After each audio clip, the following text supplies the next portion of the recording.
This podcast was recorded on the ancestral lands on Treaty 1 territory, the traditional territory of the Anishinaabe, Cree, Oji-Cree, Dakota, and the Dene peoples, and on the homeland of the Métis Nation. This is Humans on Rights, a podcast advocating for the education of human rights. Here's your host, Stuart Murray. My guest spent 26 months homeless on the streets of Winnipeg. He lost $150,000 a year income in advertising and could not handle the trauma of that experience as he suffered from unchecked clinical depression. Months later, he was on the streets. He was turned away by the healthcare system as a homeless person. Al Wiebe joins me today. Al, I am thrilled and delighted to have you. You are now a 24/7 advocate for the homelessness and those in poverty. You chair Lived Experience Circle in Winnipeg. You're the co-chair of Canadian Lived Experience Leadership Network. You direct a lived experience-led, empathy-driven housing program in Winnipeg, Toronto, and Vancouver. You're facilitating a lived experience leadership program that promotes persons with lived experience to leadership roles in a 3-year national project. You host a radio show of no fixed address to help educate and advocate for poverty and homelessness and specialize in community and peer engagement. And I'm thrilled and delighted to have the opportunity to work with you with the City of Human Rights Committee of Council. Al Wiebe, welcome to Humans on Rights. Thank you. I appreciate that. And I appreciate the invite to be on the show. You know, if human rights don't matter, I've heard in our city, human rights don't matter. If human rights don't matter, what does matter in our world today, right? Well, for sure, Al. And I mean, obviously, shelter is a big human right and something you're very passionate about. So, Al, let's go back to the beginning, if you will, and then we can talk about some of the stuff you're doing now. But how did you find yourself homeless? Well, I was an advertising sales executive for basically 7.5 years at the same organization. I loved my job and I was really good at it. I worked 6.5 hours a day for that kind of money. And my boss always told me, well, if you worked 8 hours a day, how much more could you make? Well, I'm quite happy with what I make. But I overheard a conversation in May of 2009. The conversation went like this: well, we're letting Al go on this date. So I circled November 6th on my calendar, which was the last day of my selling cycle for 2009. How old were you at that time?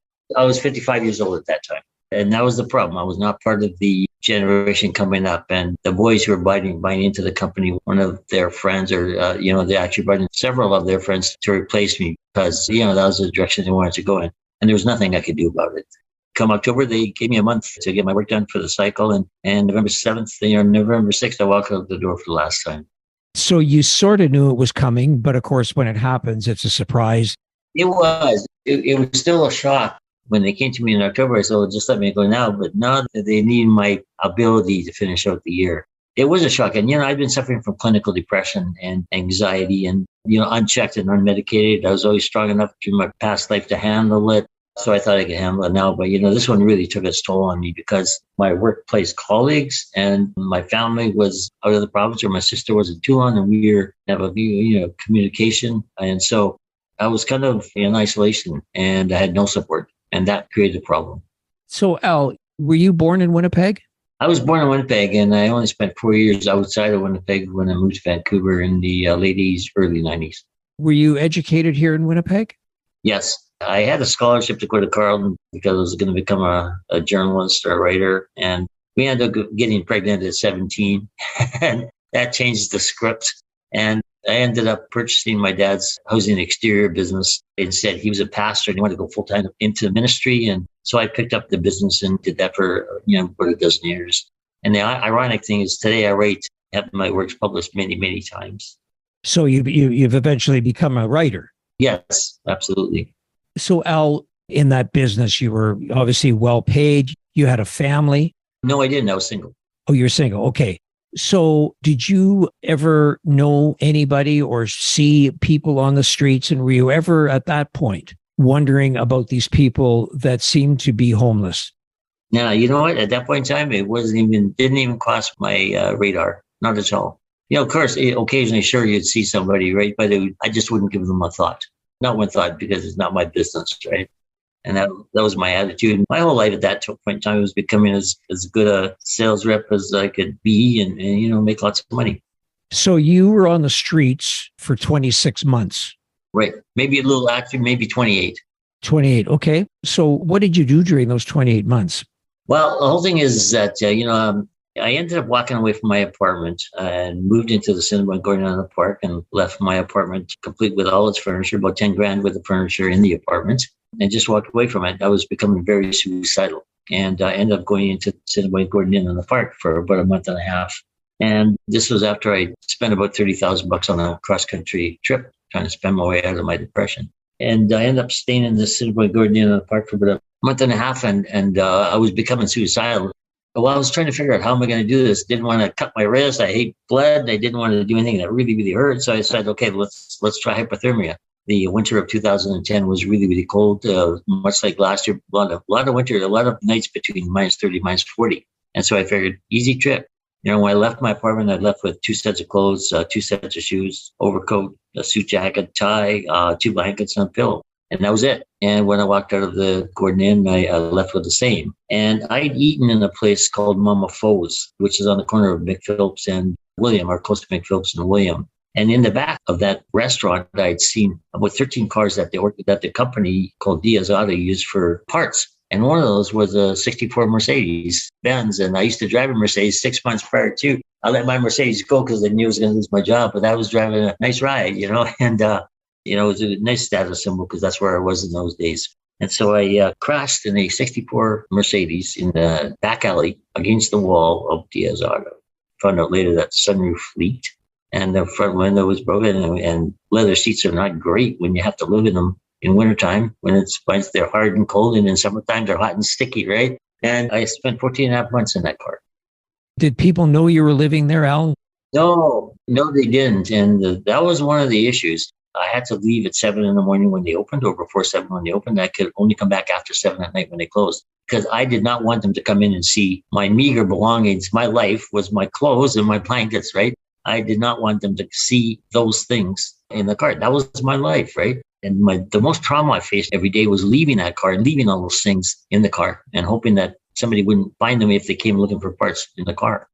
So when you left that car, knowing that you would be gone for somewhere between 12 and 14 hours, I mean, obviously over the course of 28 months, there's every day you do something different. But what would be a typical day for Al Wiebe, who is homeless at that point? Well, it depends on what if I was going to wash up that particular day and wanted to do that, I would, between the McDonald's and the Burger King on the corner of McPhillips and Notre Dame, as well as the Salisbury House, which was there at that point in time, I would rotate every day and wash up. And when I felt like shaving, I'd shave. And once every couple of weeks, I could wash my clothes in the same washrooms. And occasionally I'd have to throw my clothes in the toilet, in the cubicle, just because somebody was coming in. I didn't want to see anybody see me washing my clothes. But I would walk around collecting beer cans for a good portion of those 12 hours. And I would also collect drive-through change from the Burger King and McDonald's and the Tim's. There's a drive-through Tim's on the corner there as well. And I made money that way and collecting beer cans. It was really, really tiring. It's really, really tiring day when you have to walk around all day long. And, I was one of those that did not use Agape Table. I did not use Salvation Army. Did not use Main Street Project or Lighthouse Mission. Did not use any of the service providers. I was too proud. I made $150 a year. I don't need those things, So I made my money and I existed on what I collected in beer cans and drive-through change. Also, right next to the Health Sciences Center, the University of Manitoba's medical facility, the Bodie Center is there. And on the second floor, in the mezzanine floor, at that point in time, they had roughly 60 comfy chairs and footstools, and the doctors and nursing students would go in there, put their feet up, and lose change out of their pockets. And the change would fall in between the cushions, and I'd go dig my fingers in there and hands in there and collect change.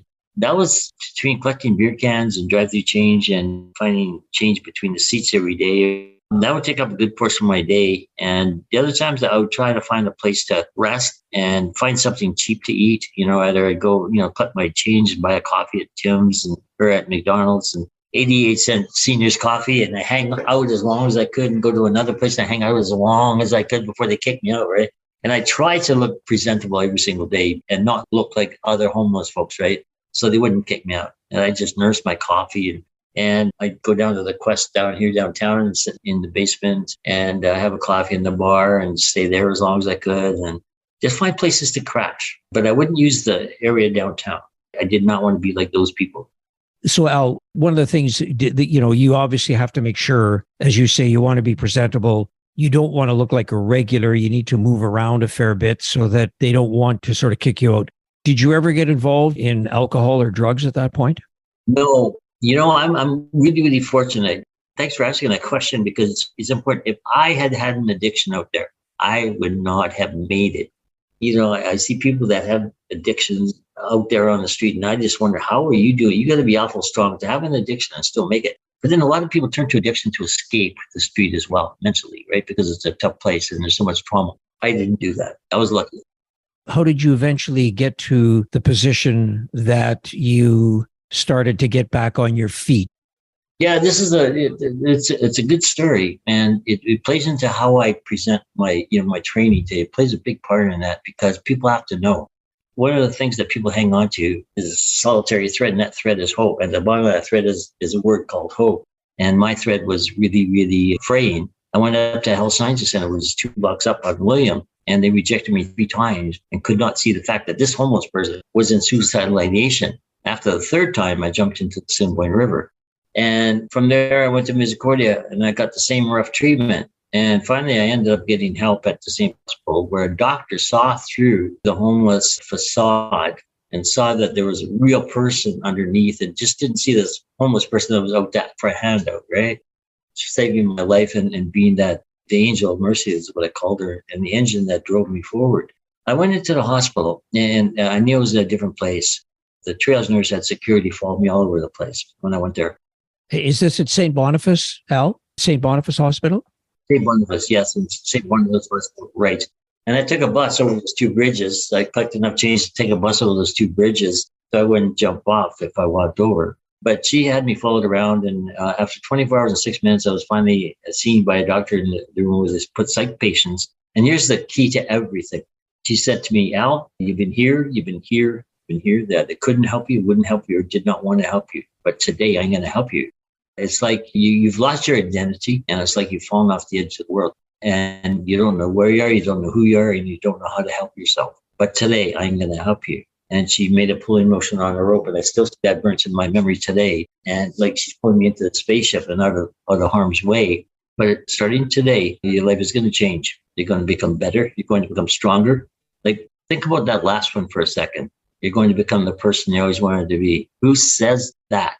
Those are such, enormous words. And she says, but it's not going to happen today. It's not going to happen tomorrow. Not going to happen next year. Not even going to happen in 2 years' time, but you're going to get there. He said, I believe in you, but you have to believe in you. And I see you doing things for people that are in exactly your position here today, somewhere down the line. And I fell on the floor and I started crying. And I couldn't stop, because here was somebody that was going to help me. And I ended up going to Victoria Hospital. And she said that instead of kicking me out, she actually looked around the city for a psych ward, a psych bed for me. And she found one in Victoria Hospital. And I stayed there for a month, the first stage of my recovery. And here's another important fact. And when I got there, I couldn't eat. I couldn't talk. I couldn't even get 2 thoughts together because the trauma was coming down. The trauma of everything was hitting me really hard. But after I started thinking someday I'm going to talk to the powers that be at the Winnipeg Regional Health Authority about the troubles I had in the emergency room, and also the good doctor at St. B. But how's that going to happen? Here I was, a messed up homeless person, right? With a myriad of psychological problems, psychiatric problems that, I wouldn't be able to overcome anytime soon. But the doctor there sent me to the Salvation Army after a month. And in the first stage of my recovery, he did not want me to be on the streets again. He wanted me to be around people and get 3 squares a day. But, living in Salvation Army is still living homeless, right? It's shelter. And it's worse than being on the street, because I can't be institutionalized, but the smell of urine and solvents in the elevator and, the jostling line for food, the fights, everything. Just, I hated it there. They do wonderful work, just not for this cowboy. I can't be institutionalized.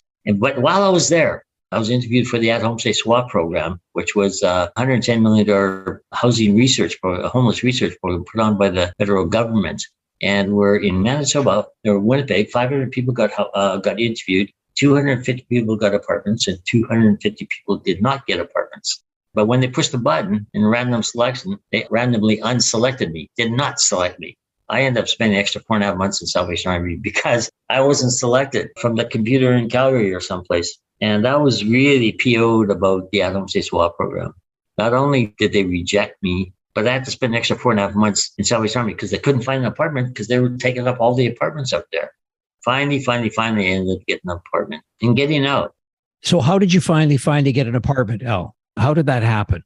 It was tough. And I did it all on my own and ended up on Spence across from the University of Winnipeg and across from an organization called Mumaway, which is an Indigenous organization in Winnipeg that does wonderful work.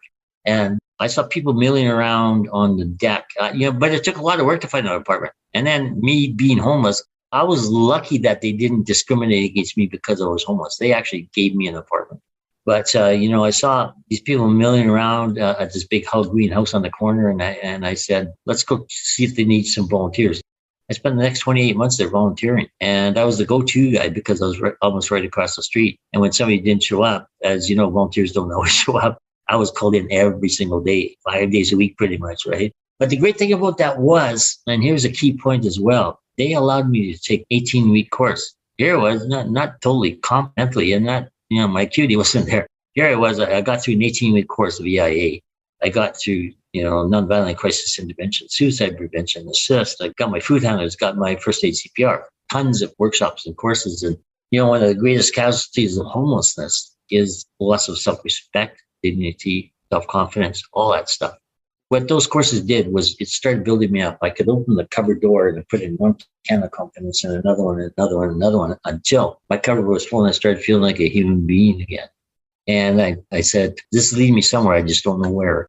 Then one day they asked me to go be a drop-in at Wiebe, which is arm of Mumaway, which was the at-home-stay SWAT arm of Mumaway, the same program that rejected me at Salvation Army and forced me to stay in Salvation Army another 5 months. So I ended up going to Mumaway and being a drop-in cook, for about 30 people every Thursday. And I said to the director, I can do more than this. And I got all these courses and everything. When am I going to do this? And she said, well, try to get people into Manitoba housing. We need extra housing. So I did that. And then somebody quit, an intensive case manager quit. And there I was. She said to me, Al, would you like to be an intensive case manager? So first job after 5 years, pretty much. 2.5 years of homelessness, 2.5 years on the street, in recovery, And she asked me, do I want to become an intensive case manager? Keeping people in their housing. My job was to keep people in their housing. And if they got kicked out, relocate them. And that would be a paid job, right? That was a paid job. Great. I volunteered for 3 months and then I got this. And this is my first paid job. Certainly wasn't about money or advertising. It was about saving people, getting people to stay in their housing and supporting them to do that. 28 months after I see these people, I looked down our roster and I saw 12 people from Salvation Army that I knew. And I said, can I have these guys? And my director said, sure. So 2.5 years later, I'm knocking on their door and I'm saying, by the way, I'm your new intensive case manager. The last time they saw me was at Salvation Army, standing on the sidewalk, the same as I'm in line for food.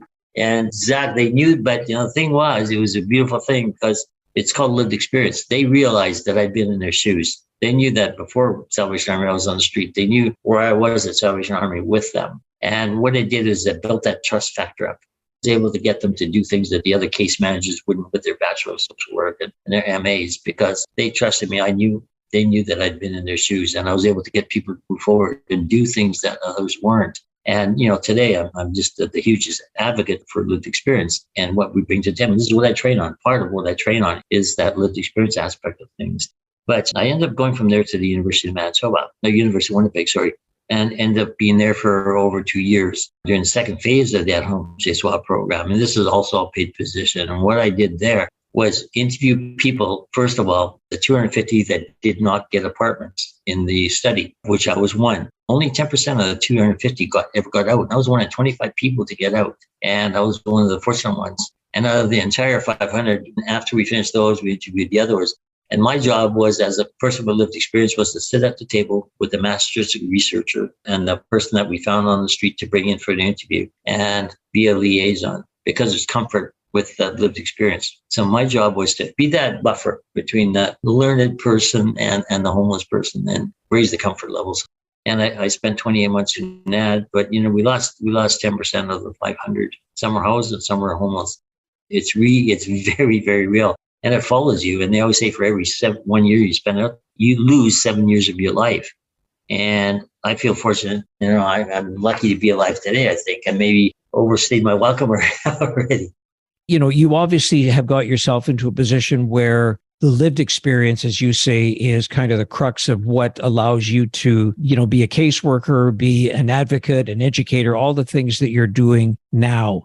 I wanted to just sort of pause for a second and make reference to something that you started in the year 2017, which you started a memorial service for those homeless people who had perished that particular year. This is something you've done on an annual basis.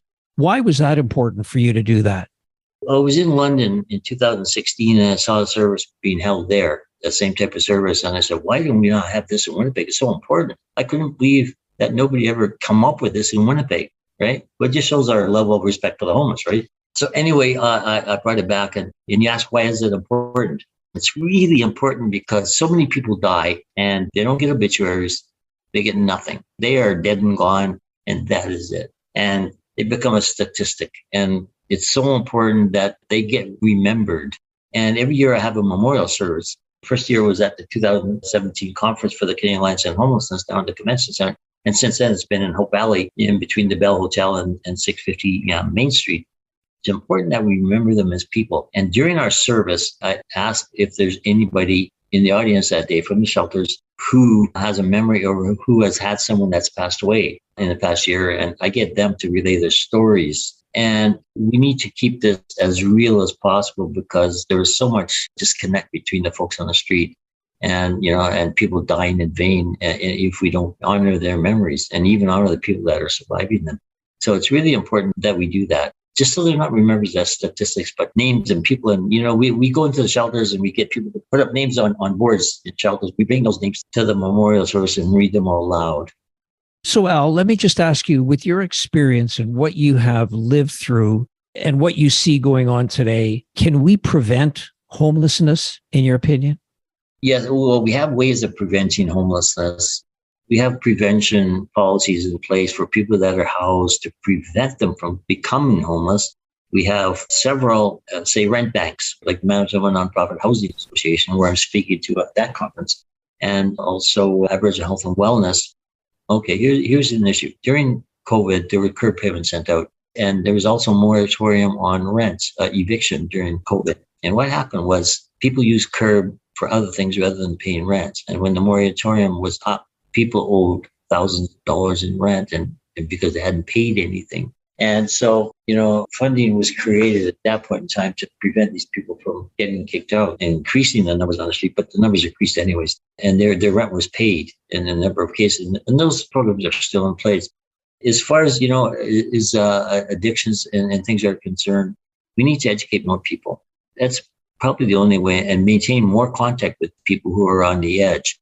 And let people know that there are programs out there for them before they become homeless, before they, get kicked out on the street. And, many people end up on the street. I've been part of the homeless count, the point in time count for many, several different times.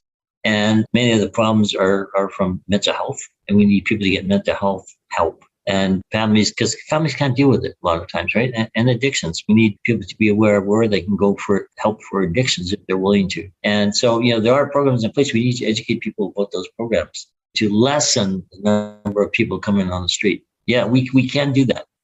Yeah. And then, Al, let me just get you a couple of comments just before we move to sort of close off this conversation.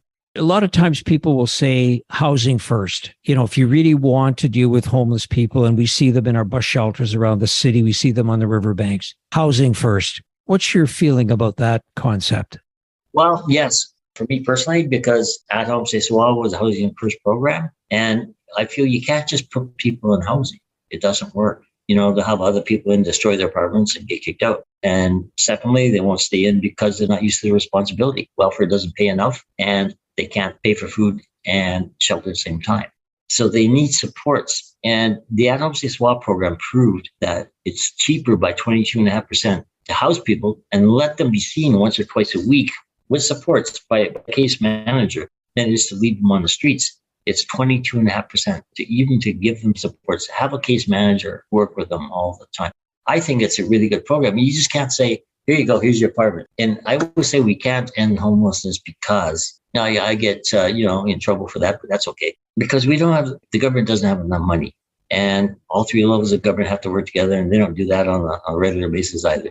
You need that private sector to contribute to building low rental housing, not affordable housing, but housing geared to income, right? Or low income housing. And okay, let's say we had all the money in the world to do this. Right now, I'm the vice chair of the Community Advisory Board, and we just get dribbles and drabs right now from the federal government. Not enough to really make a dent, just to stay even.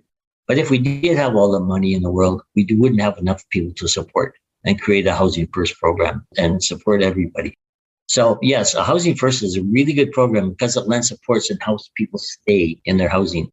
And we call it Housing First now, but it's not the at-home stay swap program anymore, but it's a lot of our programs now are built on that. As a community advisor, we support organizations that use the Housing First program because it's the best way to keep people in housing. So Al, if there was somebody listening and said, how can I help? What would you say to them? I always say that you can never do too little or you can never do too much.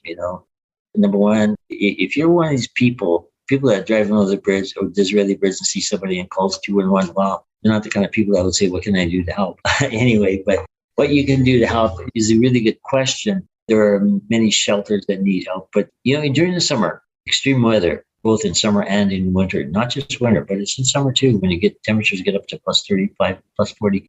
I'll tell you what, call me and we'll go out and we'll do some one-on-one with people on the street.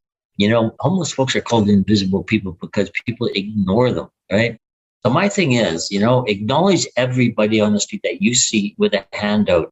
You don't have to give them anything, but acknowledge them as people. And, there's something really powerful in doing that. And it makes them think that, yes, I'm important enough to speak to, because they don't think of themselves in very high regard. So it's really important. Sure, contribute to the shelters, but shelters get a lot of money. And talk to a person like me, because I do run a small housing place in the city, and there's people that you can see. You don't have to speak much, you don't have to do a lot. Just say hello. You just have to be somebody that person can lean on sometimes, right? You don't have to do much, but people need that contact. For sure. You just have to recognize people as human beings. So Al, listen, I'm just about running out of time here. So one of the things that I'll make sure we do in the episode is, make reference to some of the places where if people are listening, they could go to your website, they can get in touch with you personally, they can learn from you. Yes. You can find me on Facebook under Al Wiebe, and I'll friend you. You can find me on LinkedIn under Al Wiebe as well. Thank you so much, Al Wiebe. You host a radio show of No Fixed Address to help educate and advocate for poverty and homelessness of No Fixed Address. Thank you so much for sharing your story today. Humans on Rights is recorded and hosted by Stuart Murray. Social media marketing by the creative team at Full Current in Winnipeg. Thanks also to Trixie May Bituin. Music by Doug Edmond. For more, go to humanrightshub.ca.